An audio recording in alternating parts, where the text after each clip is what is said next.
I want you to tell me why. I used to think I knew. Now I'm not so sure.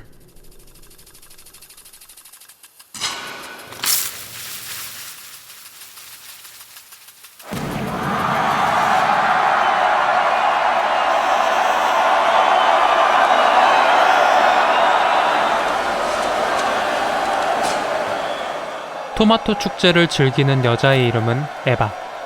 열정을 보여주는 붉은색으로 도배된 화면처럼 에바는 자유로운 여행을 즐기며 자신만의 인생을 살고 있습니다. 하지만 붉은 열정은 때론 독이 되기도 했습니다.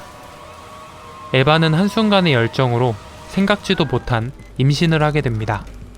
자신만의 인생을 살던 에바에게 갑작스레 찾아온 엄마의 인생은 다른 엄마들과 똑같이 개성 없이 복사되는 인생이었고, 출산의 고통에서조차 케빈을 거부하는 에바에게 아들 케빈은 절대로 만나고 싶지 않은 존재였습니다. Eva, stop resisting. Stop resisting, Eva. 아무리 달래도 울음을 그치지 않는 케빈 때문에 지쳐가는 에바. 남편 프랭클린은 그런 에바를 도와주기는커녕 방해만 할 뿐입니다. Don't break him up. I just put him down, Franklin. Is that right? You think I'm exaggerating? 육아에 지칠 대로 지친 에바에겐 케빈의 울음소리보다 공사장의 소음이 더 듣기 좋은 소리입니다. 에바는 케빈을 진심으로 사랑할 순 없었지만 함께 공놀이를 하며 그를 가르쳐 보기도 하고 Can you say ball? Ball? 엄마가 되는 나름의 노력을 하기 시작합니다. 하지만 케빈은 자신을 사랑하지 않는 엄마의 진심을 너무나도 잘 알고 있는 것처럼 보입니다. 케빈은 에바를 신경 쓰이게 하거나 에바의 감정을 건드릴 만한 일들만 골라서 합니다. 그럴수록 에바는 자신의 인생을 망치러 온 것 같은 케빈을 더더욱 사랑할 수 없었고 케빈에게 진심을 쏟아내기도 합니다. That's enough. Let Mom or Daddy talk. Kevin, quit that! Mommy was happy before little Kevin came along. You know that? Mommy wakes up every morning wishes she was in France. 한편 프랭클린은 이런 두 사람의 문제에는 관심도 없습니다. 케빈을 위한다는 이유로 마당이 있는 작은 동네로 이사를 가기로 결정하는 프랭클린. 이런 결정은 에바와 케빈을 더 힘들게 할 뿐입니다. 케빈은 프랭클린과는 원만하게 지내는 척하며 에바를 괴롭힙니다. You did not.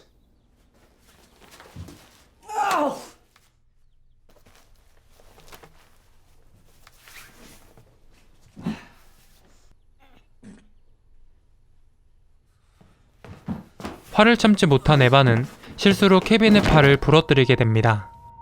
케빈은 프랭클린에게 이 사실을 숨기며 에바의 약점을 잡아 더욱 에바를 곤란하게 만들고 괴롭힙니다. 그러던 어느 날 에바는 둘째 실리아를 임신하게 됩니다. 케빈은 동생 실리아를 적극적으로 괴롭히지는 않지만 좋아하는 것처럼 보이지는 않습니다. 케빈이 굉장히 아팠던 날 에바는 케빈을 간호해주고 로빈후드 이야기를 들려줍니다. 케빈은 이날 이후 로빈후드처럼 활쏘기를 즐기기 시작합니다. 에바는 케빈과 둘만의 시간을 보내보기도 하고 관계를 돌려보려고 노력하지만 두 사람의 관계는 점점 벌어지기만 합니다. We're going to dinner. I was hungry. 그러던 어느 날 실리아가 키우던 기니피그가 갑자기 사라지는 일이 생깁니다. 하지만 아무리 찾아봐도 보이지 않는 기니피그. 설거지를 하던 에바는 막힌 싱크대에 기니피그로 보이는 무언가가 있다는 것과 그것이 케빈의 짓인 걸 직감하게 됩니다. 배수구 뚫는 액체로 싱크대를 뚫는 에바. Why did you leave the drain stuff out? I didn't. I put it away. Then how did it get out? It was Kevin. Kevin did it. 액체를 두고 잠시 자리를 비운 사이 무슨 일이 있었는지 실비아가 실명하는 일이 생기게 됩니다. 케빈은 비웃듯 평소에 먹지도 않던 리치를 먹습니다. 에바는 이 모든 일의 원흉으로 케빈을 의심하지만 케빈과 잘 지내고 있는 프랭클린은 이를 믿지 않습니다. 이 사건 이후 점점 사이가 악화되며 이혼을 언급하기 시작하는 부부. At least custody is a no-brainer. 그런데 이 모든 이야기를 케빈이 듣고 있습니다. It's easy to misunderstand something when But you I'm hear not it. out of context. I am the context. 며칠 뒤 자물쇠들을 주문한 케빈. 이 자물쇠는 영화 초반에 경찰들이 자르고 있던 자물쇠였고 케빈은 자물쇠와 활을 들고 학교로 향하게 됩니다. 직장에 있던 에바. Doesn't Kevin go to Gladstone High? 과연 케빈의 학교에선 무슨 일이 벌어졌고 에바는 그로 인해 어떤 인생을 살게 될까요?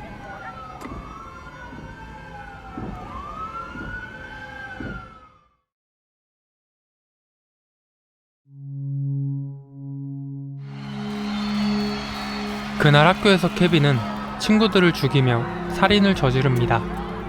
그리고 그 이후 에바의 인생은 완전히 망가지게 됩니다. 영화의 초반, 관객은 낳았다는 이유만으로 자식이 어떻게 자라든 무조건 엄마 잘못이 돼버리고 마는 사회를 바라보게 됩니다. 에바는 그냥 길을 지나가다가 살인자 케빈의 엄마란 이유 하나만으로 폭행을 당하기도 합니다. Looks like someone's having a nice day. Sorry. 영화 안에 있는 사람들의 말처럼 케빈이 살인자가 된 건 엄마인 에바가 사랑을 주지 못했기 때문인 걸까요? 사랑을 받지 못했다고 모두가 살인마가 되는 건 아닌 것처럼 케빈은 보통 아이로 태어나지 않았습니다. 에바는 분명 엄마가 되려는 노력을 했고 이 노력을 본 정상적인 아이라면 자신을 위해 노력하는 엄마를 보고 케빈처럼 엄마를 괴롭히진 않았을 겁니다. 감독은 영화 내내 에바와 광대를 겹쳐 보여주며 사랑하지 않지만 사랑하는 척 노력하는 겉과 속이 다른 에바의 상태를 보여줍니다. 이중적인 에바를 욕해야 하는 걸까요? 모성이라는 단어에 취하지 않고 조금 떨어져 생각해보면 애초에 에바가 케빈을 사랑하는 건 논리적으로 불가능합니다.